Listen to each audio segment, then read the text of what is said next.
अस्सलाम वालेकुम। आज हम क्लास 9 बायोलॉजी के चैप्टर 3 का एक बहुत ही दिलचस्प टॉपिक डिस्कस कर रहे हैं, दर्जाबंदी के उसूल और मकासद। आपने कभी सोचा है कि साइंसदान इस ज़मीन पर मौजूद लाखों करोड़ों जानदारों को आखिर तरतीब कैसे देते हैं? तो चलिए आज इस राज से पर्दा उठाते हैं। सबसे पहले जरा इस चैलेंज के पैमाने को तो देखें। जमीन पर जिंदगी का तनव्वो यानी डाइवर्सिटी बिल्कुल हैरान कर देने वाली है।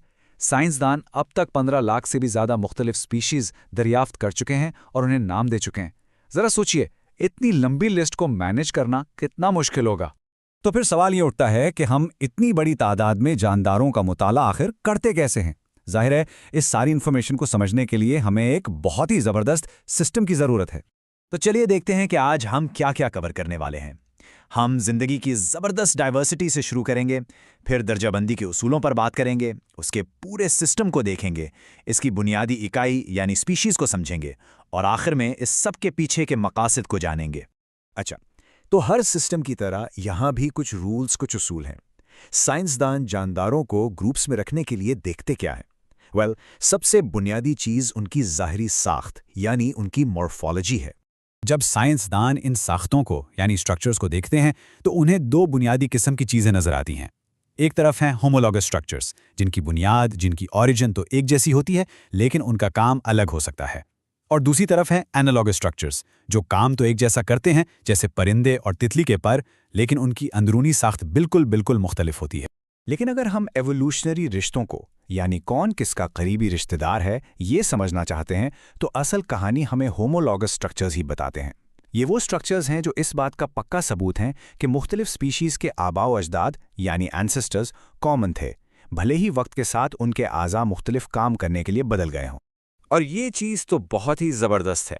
आप देखें कि कैसे इंसानों, बिल्लियों, वेल्स और यहाँ तक कि चमगादड़ों जैसे बिल्कुल मुख्तलिफ जानवरों के अगले आज़ा में एक ही बुनियादी पैटर्न है। ऊपर एक हड्डी, उसके नीचे दो हड्डियाँ।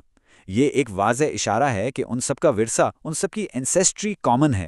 लेकिन साइंसदान सिर्फ ज़ाहिरी सूरत पर ही नहीं रुकते। आज हमारे पास बहुत एडवांस टूल्स हैं। हम साइटोलॉजी के ज़रिए सेल्स के अंदर झांक सकते हैं, जेनेटिक्स में डीएनए और क्रोमोसोम्स को कंपेयर कर सकते हैं और बायोकेमिस्ट्री की मदद से केमिकल फ़र्क तलाश कर सकते हैं, जैसे कि पौधों की सेल वॉल सेल्यूलोज से बनती है जबकि फंगाई की चाइटिन से। तो इन सारे उसूलों को इस्तेमाल करके साइंसदानों ने एक पूरा सिस्टम बनाया है। आइए इस सिस्टम को देखते हैं, जिसे कहते हैं टैक्सोनॉमिक हायरार्की। ये वो ढांचा है जो इस ज़मीन पर मौजूद तमाम जिंदगी को तरतीब देता है। इस पूरी हायरार्की को समझने से पहले एक छोटा सा लफ्ज़ समझ लेते हैं, टैक्सन। ये क्लासिफिकेशन में इस्तेमाल होने वाला कोई भी ग्रुप या कोई भी कैटेगरी है, बस इतना ही। और ये रही वो हायरार्की। ये बिल्कुल एक सीढ़ी की तरह काम करती है। हम सबसे ऊपर सबसे आम कैटेगरी यानी किंगडम से शुरू करते हैं और फिर कदम ब कदम नीचे आते हैं। हर अगला कदम पहले से ज़्यादा स्पेसिफिक होता जाता है जब तक हम सबसे बुनियादी लेवल यानी स्पीशीज़ तक नहीं पहुंच जाते। तो चलिए इस सीरी के सबसे अहम कदम पर फोकस करते हैं, वो बुनियादी इकाई जिसे हम स्पीशीज़ कहते हैं। तो आखिर ये स्पीशीज़ है क्या चीज़? बिल्कुल आसान लफ्ज़ों में ये जानदारों का एक ऐसा ग्रुप है जो आपस में मिलकर बच्चे पैदा कर सकते हैं और उनके बच्चे भी आगे नस्ल बढ़ाने के काबिल होते हैं। चलिए इस पूरे सिस्टम को एक मिसाल से देखते हैं। यहाँ हम दो बिल्कुल अलग जानदारों, इंसान और मटर के पौधे की क्लासिफिकेशन को कंपेयर कर रहे हैं। देखें कि वो किंगडम के लेवल पर कितने मुख्तलिफ हैं और जैसे जैसे हम नीचे आते जाते हैं क्लासिफिकेशन कितनी स्पेसिफिक होती जाती है। और आपने नोटिस किया, इस हायरार्की के जो आखिरी दो लेवल हैं, जीनस और स्पीशीज़, यही दोनों मिलकर हर जानदार को उसका यूनिक साइंटिफिक नाम देते हैं। इसीलिए हम इंसान होमो सेपियंस हैं और मटर का पौधा पीजम सतीवम है।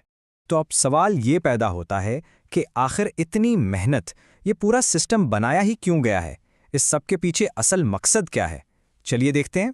इसके दो बुनियादी मकासद हैं। पहला, जानदारों को उनकी खुसूसियात की बुनियाद पर ग्रुप करना ताकि उनका मुताला आसान हो जाए, लेकिन इससे भी गहरा मकसद उनके एवोल्यूशनरी रिश्तों को खोलना है। क्लासिफिकेशन हमें बताती है कि कौन किससे कितना करीब है। मिसाल के तौर पर इसी सिस्टम की वजह से आज हम जानते हैं कि परिंदे असल में डायनासोर्स की ही एक शाख हैं।